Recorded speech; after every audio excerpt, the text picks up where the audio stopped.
when we were at my first assignment down in the Delta at Sac Trang, we adopted a orphanage, a Catholic orphanage, and part of the whole thing was to get the GIs to, really relate to who it is that they're there, to be assisting and so forth. And anyway, we had a wonderful little Catholic orphanage, and they brought a group of children in the back of a big deuce and a half, like, on the back of a truck, and they had the little nuns with them and so forth. And they sang and danced, and the guys and they had asked their families from home to send like little clothes and little treats and toys and stuff, and the kids were just so thrilled. And I noticed this one little girl, because she was holding this balloon between her forearm and her waist, and then I looked, she had no hands.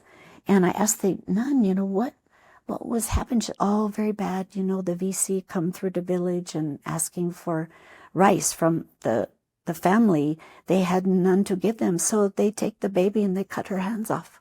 So then we have the little baby, and I have her picture. I've had it in my house for 50 years now. I look at her every day, and one of my missions is to hope to see if I can find out what happened to her. But it's been very difficult, because we were concerned that maybe I was hoping so much she may have been taken out on the baby lifts that we had. And Sac Trang, what they told me is typically they didn't get children that far from there, but then I've since recently found out that it's a good possibility that she might have had a chance. But that was in late 68, and she was, to me, about 18 months to 2 years old. So we're talking, close to 50 now.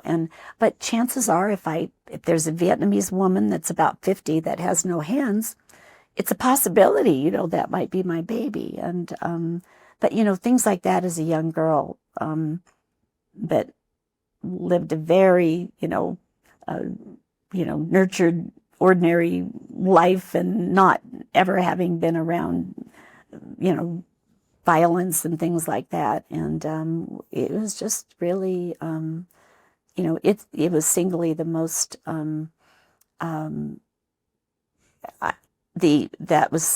going to Vietnam was the most life-changing event I have ever encountered.